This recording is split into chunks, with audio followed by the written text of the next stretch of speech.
Hello everyone, this is अंकित खरे और आप देख रहे हैं मेरा यूट्यूब चैनल उड़ते परिंदे। तो गाइज़, जैसा कि आप सभी लोगों को पता है कि current affair is very important part of every competition exam. तो अगर आपको किसी कंपटीशन एग्ज़ाम को पास करना है तो करंट अफेयर को तो आपको पढ़ना ही पड़ेगा।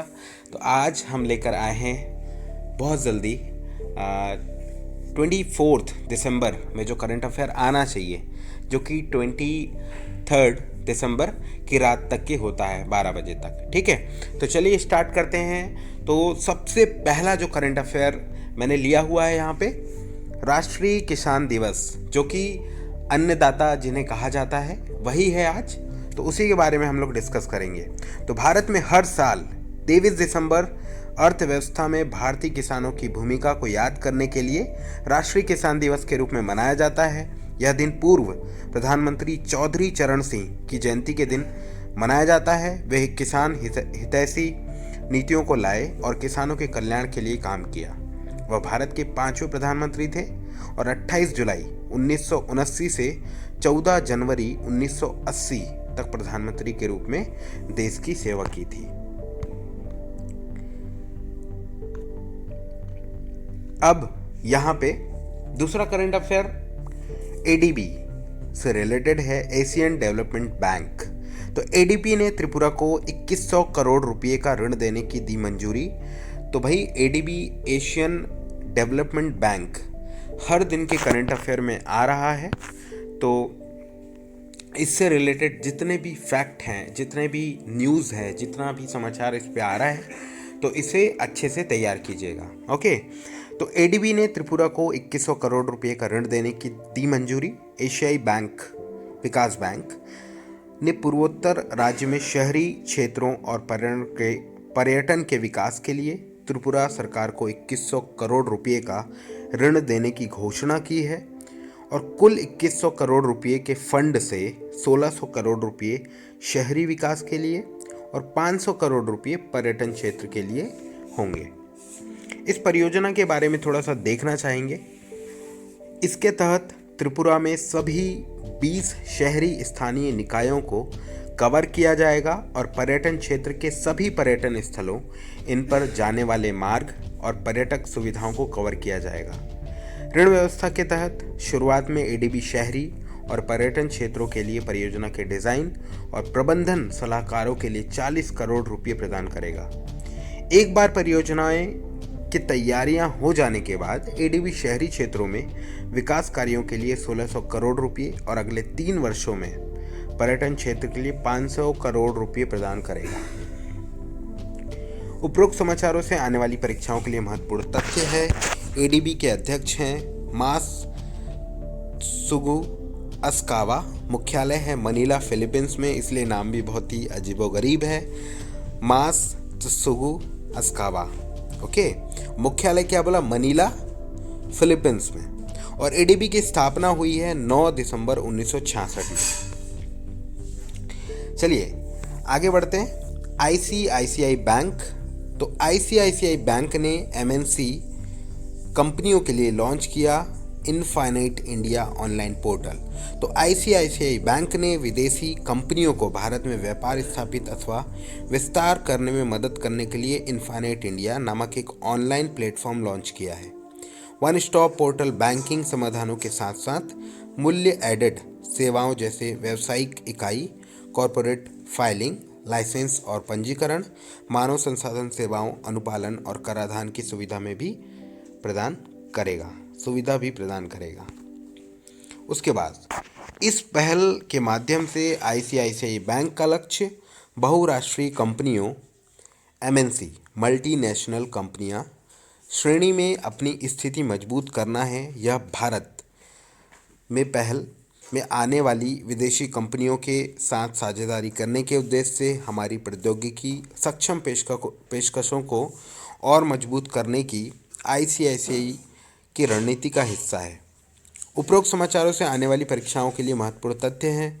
आईसीआईसीआई बैंक का मुख्यालय है मुंबई, महाराष्ट्र।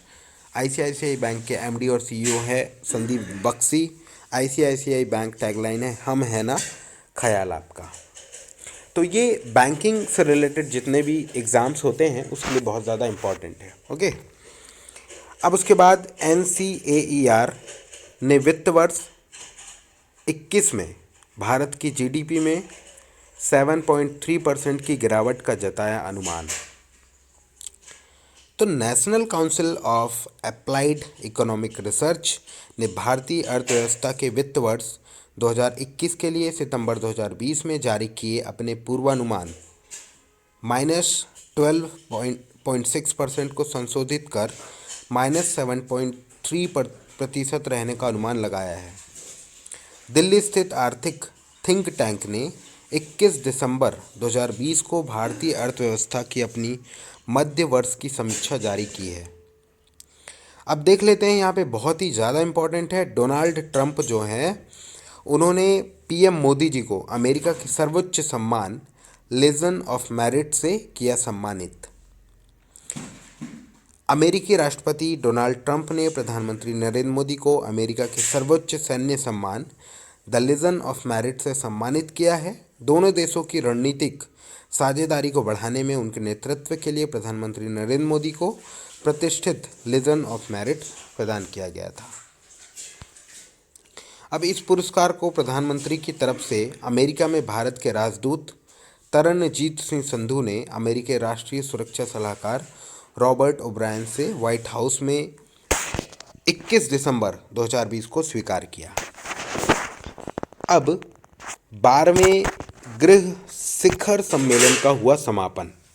तो वीडियो कॉन्फ्रेंसिंग के जरिए 12वीं green rating for integrated habitat assessment summit का आयोजन किया गया है। इसका उद्घाटन वर्चुअली उपराष्ट्रपति वेंकैया नायडू ने किया। यह शिखर सम्मेलन सभी समुदायों के लाभ के लिए स्थायी और लचीला समाधान विकसित करने के लिए, मजबूत तंत्र बनाने में मदद करने के लिए, नवीन प्रौद्योगिकी और समाधानों पर विचार विमर्श करने के लिए एक मंच प्रदान करता है।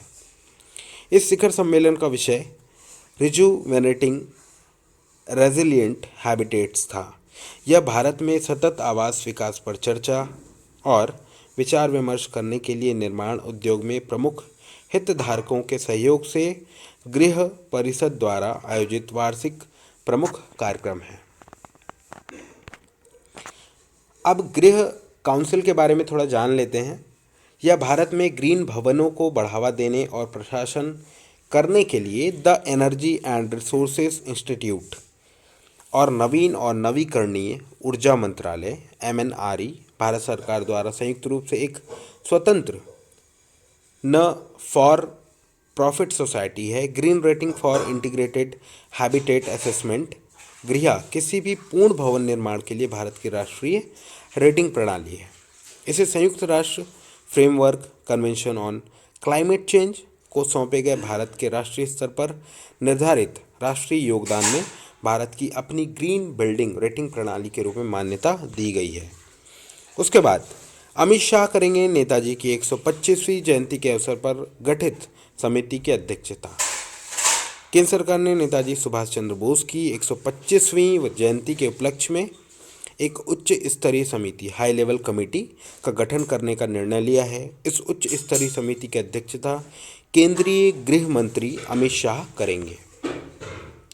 तो यह समिति भारत के स्वतंत्रता संग्राम में नेताजी द्वारा दिए गए योगदान के लिए श्रद्धांजलि देने और आभार प्रकट करने के लिए 23 जनवरी 2021 से शुरू होने वाले एक साल के स्मरणोत्सव की गतिविधियों पर फैसला करेगी।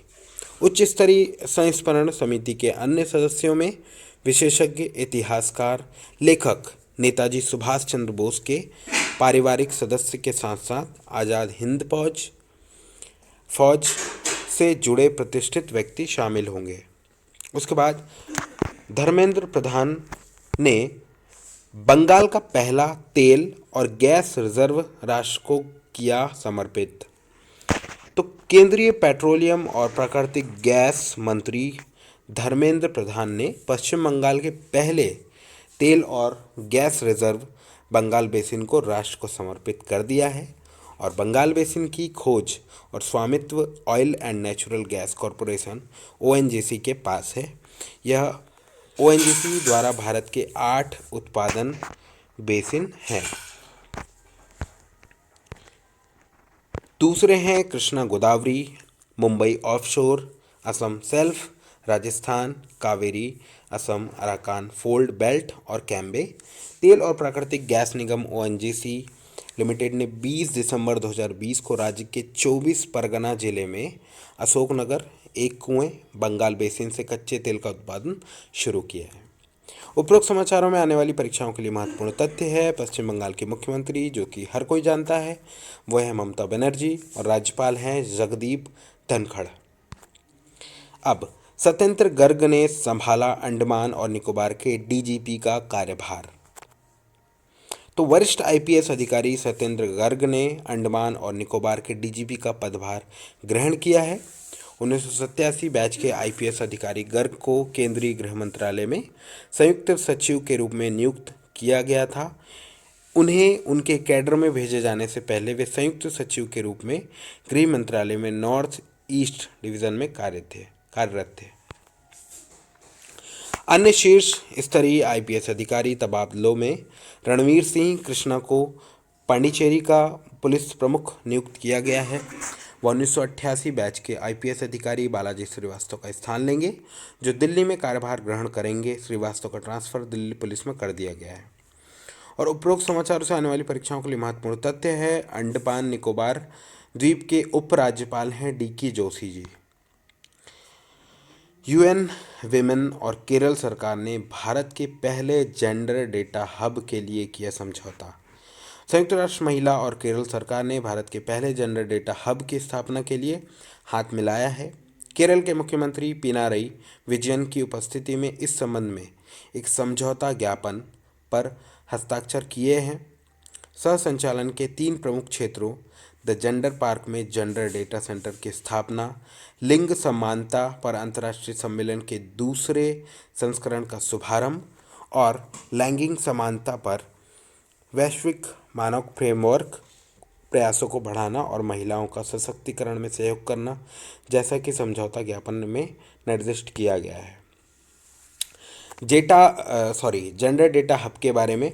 जेंडर हब नवंबर 2015 में जेंडर इक्वालिटी पर आयोजित इंटरनेशनल कॉन्फ्रेंस के माध्यम से निर्धारित लक्ष्यों पर आधारित है और अधिक सटीक आंकड़ों को एकत्र करने, विश्लेषण और उपयोग करने और केंद्र के महिला अधिकारों के लिए नीति निर्माण के तरीकों को सूचित करना है।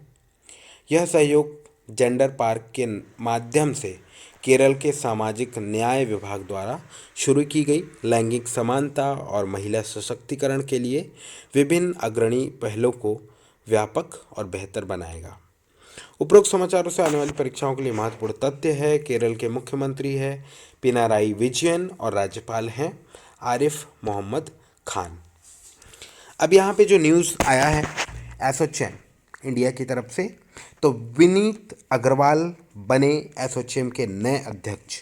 तो लॉजिस्टिक प्रमुख transport corporation of India limited के प्रबंध निदेशक विनीत अग्रवाल ने associated chambers of commerce and industry of India के नए अध्यक्ष के रूप में पदभार संभाला है, जिन्होंने हीरा नंदानी ग्रुप ऑफ कंपनीज के सह स्थापक और एमडी निरंजन हीरा नंदानी की जगह ली है। इसके अतिरिक्त रिन्यू पावर के अध्यक्ष और प्रबंध निर्देशक सुमंत सिन्हा एसोचैम के नए वरिष्ठ उपाध्यक्ष बने हैं।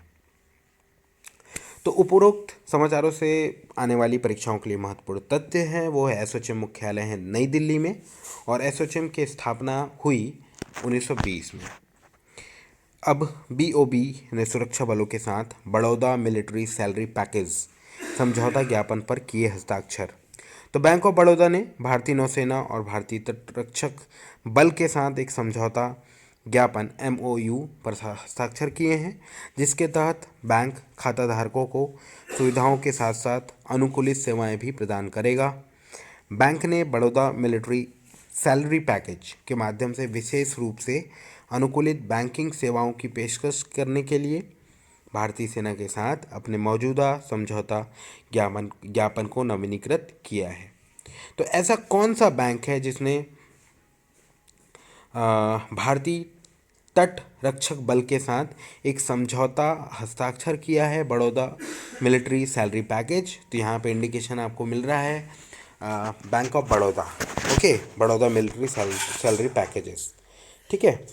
अब उसके बाद बड़ौदा मिलिट्री सैलरी पैकेज के बारे में, बड़ौदा मिलिट्री सैलरी पैकेज के तहत 8200 से अधिक घरेलू शाखाओं और लगभग 20,000 व्यापार संवाददाता टच पॉइंट के बैंक के नेटवर्क के माध्यम से भारतीय सशस्त्र बलों के सेवारत और सेवानिवृत्त कर्मियों को सेवाएं प्रदान की जाएंगी। पैकेज में निःशुल्क व्यक्तिगत दुर्घटना बीमा कवर, स्थायी कुल विकलांगता कवर, आंशिक विकलांगता कवर और बड़ी मात्रा में वायु दुर्घटना बीमा कवर के साथ साथ सेवारत कर्मियों की मृत्यु के मामले में उच्च शिक्षा कवर और लड़की विवाह कवर सहित बहुत ही आकर्षक लाभ है। पैकेज के तहत अन्य सेवाओं में सभी बैंक एटीएम पर असीमित मुफ्त एटीएम लेन देन, खुदरा ऋणों में विभिन्न सेवा शुल्क पर छूट या रियायतें, आरटीजीएस एनईएफटी के माध्यम से की प्रेषण सुविधा, मुफ्त demand draft, banker cheque, locker किराए में पर्याप्त छूट और कार्ड के उपयोग में विभिन्न अतिरिक्त लाभ शामिल हैं।